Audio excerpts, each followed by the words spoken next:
Welcome back for the next in our series of interviews with Ray McGovern. We're talking about the United States, Russia, Barack Obama, and what he might do. So let's talk about the new world we live in. We're in a financial meltdown of epic proportions.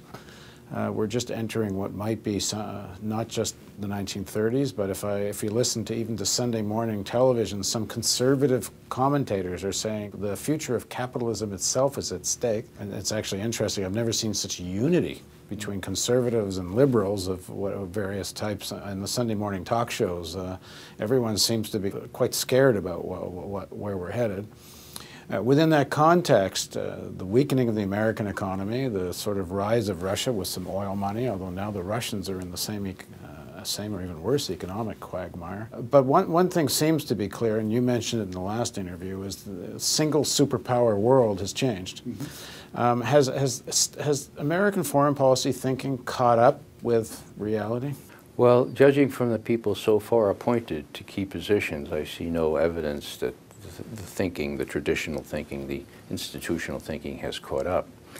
I like to think that President-elect Obama would be up to some new thinking, and I think he's going to have to be up to it. The disproportionate influence that Russia has at present is directly due to the fact that, in my view, there is sort of a zero-sum sort of thing having to do with power in the world.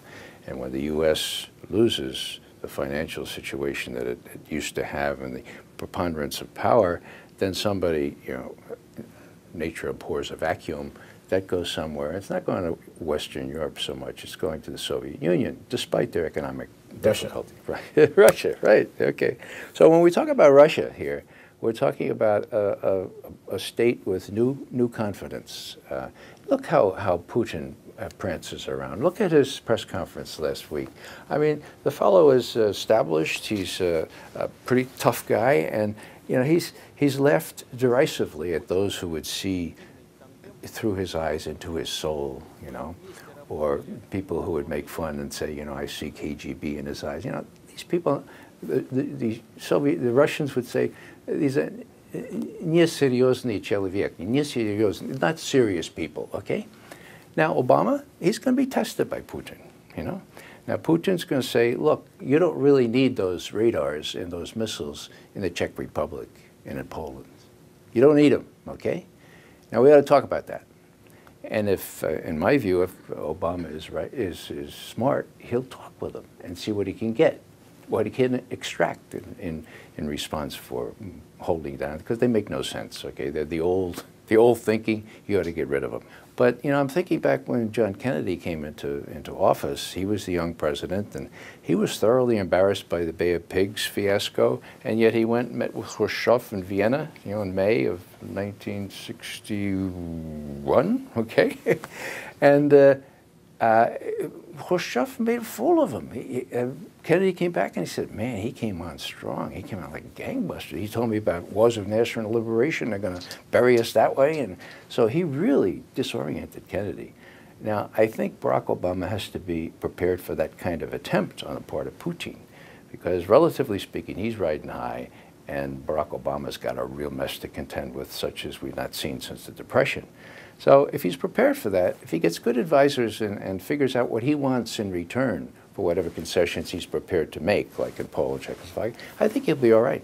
The fundamental shift in strategic power, though, Obama has always been certainly a believer in the importance of American strategic power. If you go back and look at his opposition to the Iraq War in 2002 and 2003, his objections are mainly about the issue of the weakening of American dominance, American strategic projection of American strength, not because he thought the war was illegal or something. Yeah. So in terms of this geopolitical vision, he, so far at least, does not seem to have a different vision than traditional pragmatic U.S. foreign policy, which is what Obama says himself. I grant you that. As an intelligence analyst, we're always confronted with getting below the rhetoric. What a candidate says during a campaign is usually quite different from the way he really thinks And I'm counting on Obama to being smart enough. So let's say he picks up the phone and he says, okay, I'm calling Ray McGovern. He's been analyzing Russia for years. What would you tell him? What do you think would be a rational policy towards Russia if you were advising Obama? I would say he should get together with Putin in like 5 months, have it well prepared, and discuss things person to person, see what Russian concerns are. These are never really considered serious, Russian concerns, but they are serious. If I were Russian, I'd be very concerned about starting wars in Georgia or trying to get the Ukraine into my orbit, into NATO. And so in exchange for some sensible policies on that, and I mean, you know, not trying to get Georgia or Ukraine into NATO, I think Putin might be able to see his way toward giving us something. Now, exactly what that is, we'd have to see. But he might be able to help with Iran. He might be able to help with tamping down some of the problems he has on his southern border in Afghanistan and elsewhere. So there are all kinds of possibilities for cooperation. And these extend to trying to put the arm on these insurgents or these terrorists who go around the world now.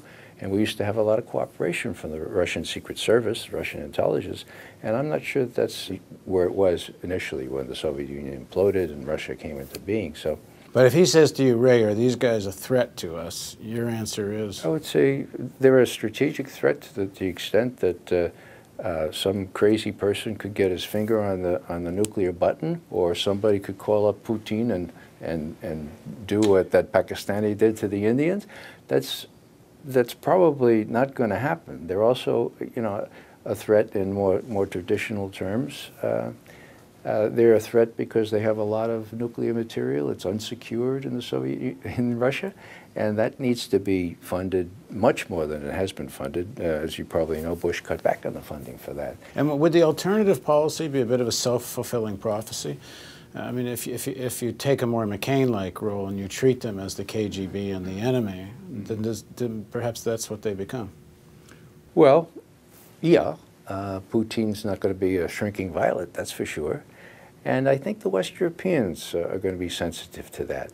They're ready for a big change in Western Europe, old Europe and new Europe, okay? And if they see Obama adopting a kind of a Bush-like policy where, you know, the rest of the world really doesn't matter, we're the ones that call the shots, and so the Russians really don't matter in this calculation, then the Russians are important to Western Europe in a way that they're not important to us, you know. And so I think that kind of policy would lose out on several fronts. So just to sum up, if you talk to people, a lot of people in Eastern Europe, former Soviet republics, you talk to people like Brzezinski and probably somebody like Soros, they'll tell you that the Russian elite is fundamentally expansionist, fundamentally domineering, and what you should be doing is encircling them and destabilizing them. And that's a lot of people are going to give Obama that advice. Mm-hmm. Well, we've seen where that policy leads. There are policies and there are instruments of policy. We don't have the instruments anymore to encircle them and scare the hell out of them, okay? Our military is bogged down in two feckless wars, neither of which we're going to win. Our Army and our Marine Corps is pretty much dispersed and not able to use its major tactical advantages. And so when we talk about Russia's problems, they are the ones that are predominant. Those are the ones that are occupying Putin and Medvedev. And I think that these things can be talked out, you know? I mean, sensible people can talk about these things. And if nothing happens, or if Obama and company discern resistance to the idea of real coexistence and cooperation even, then we could take it from there. But it really hasn't been tried over the last 8 years. And it hasn't been really tried since the Soviet Union imploded and Russia came back on the scene, because we didn't have to, because we were the sole remaining superpower in the world and we didn't give a hoot about anything else.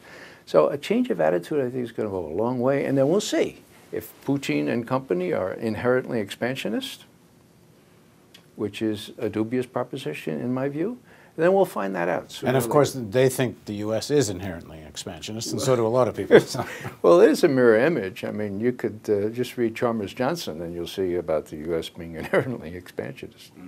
Thanks very much for joining us, Ray. You're most welcome, Paul. And thank you for joining us for our series of interviews with Ray McGovern. And up here or down there is a donate button, and we need you to click on it and donate if you want to see more of the Real News Network. Thank you. This is the sort of thing we can build right now without anyone else's permission from the government or from the business community. It's the power's in our hands. If we're not going to sleepwalk into more wars and into environmental disaster, we think we need to start with a television news network that won't bow to pressure and has the courage to seek facts. And that means independent economics. And that's why we need you.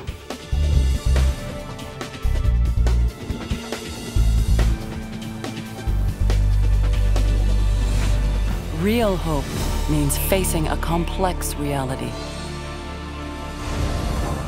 Your tax-deductible donation makes it possible. Please contribute. Visit therealnews.com.